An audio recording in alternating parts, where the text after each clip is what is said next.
Hi, Ian here. Welcome to another 5-minute marketing video. This week's video is probably the most important one I've done. It's about a way of systematizing and simplifying your marketing that makes it massively more effective and much easier to do. I'll explain all after the break.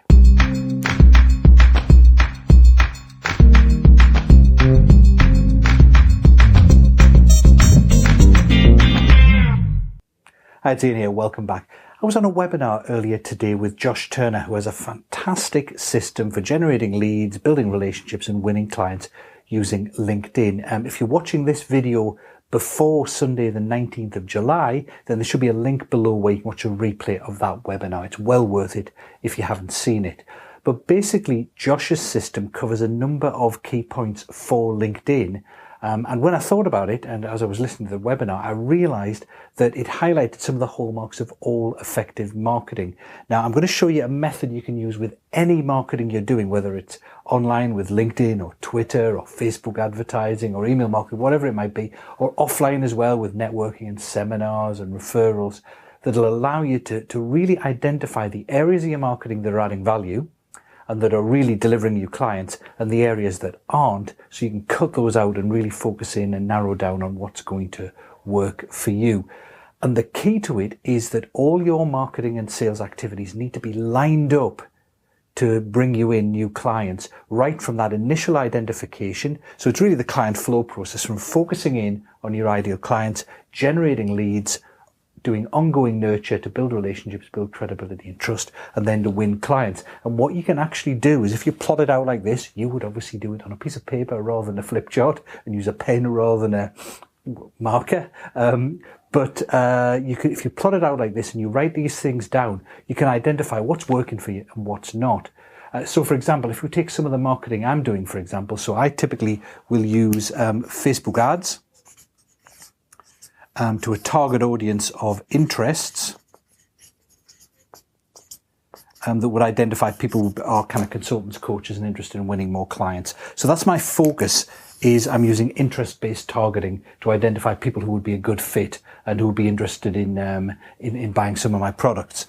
I then generate leads by running the Facebook ads, and I run some to landing pages, and I do some straight to a blog post where I do retargeting to landing pages. So that's my lead generation. That's how I get people. And obviously those go to the landing pages, get people to sign up for emails.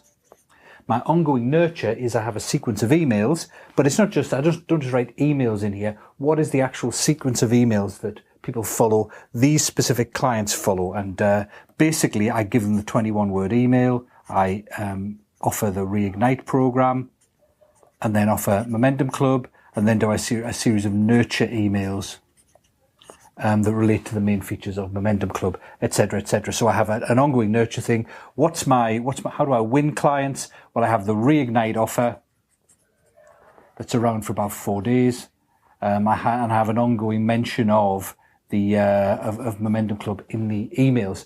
Now, you can do exactly the same no matter what marketing you're doing. So, for example, you might choose that you want to go out and do presentations to groups of business owners. So small business owners might be your focus. You're going to use presentations to groups of small business owners. So the lead generation is the presentation, but the key thing is to generate a lead. It's a collection of a business card. So you have to think, well, what do I offer to get that business card? Is it, a more detailed report on the thing I've presented about? How do you then nurture them? Well, maybe if it's a case of a handful of business cards, you nurture the relationships personally. So you follow up with them. You maybe put a few phone calls in. Maybe send them some stuff through the post. You maybe do various emails with them. So there's a personalized nurture. But again, don't just write down personalized nurturing. Write down what are the steps I'm going to take to nurture all the leads I've generated through these presentations I'm doing. What's the actual things I'm going to send them? What are the contacts I'm going to make? Then how am I going to turn them into actual clients? So am I going to offer them a strategy session? Am I going to invite them to a webinar where I offer them a strategy session? Whatever it might be, what's your method for turning those nurtured relationships into clients? And as I say, no matter what type of marketing you're doing, you can plot it out on this matrix. What am I doing? Who am I focusing my marketing on? How am I generating those leads specifically? How am I nurturing them specifically? Not just email marketing, but what specific emails am I going to send? What specific sequences am I going to put them on? How am I going to win them as clients? Is it webinars? Is it one-to-one sessions? Is it offers in email? Is it et cetera, et cetera? So really lay that out. The key thing is anything that you're doing in your marketing and sales that's not on here. So if you end up writing down, oh, well, I'm doing networking, Chamber of Commerce meetings. Well, what are you doing to generate leads from that? Oh, I'm kind of collecting business cards.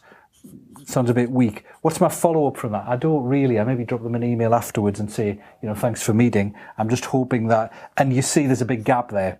So either you cut that out entirely because it's not bringing you any value, or you plug in those gaps and you say, well, look, I'm generating some leads, but I really need some follow-up systems in place and some winning client systems in place to make that deliver me value.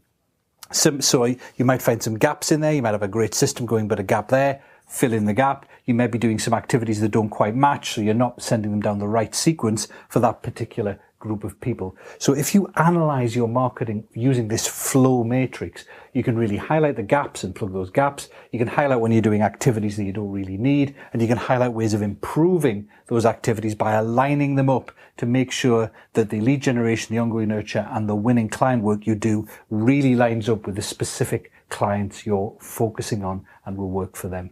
So that's my 5-minute marketing tip for this week. As I say, triggered by the webinar with Josh Turner on that. It was a great process for doing this that fills in all those gaps for LinkedIn. If you haven't watched the webinar replay, probably worth doing so via the link below. And I'll see you next week.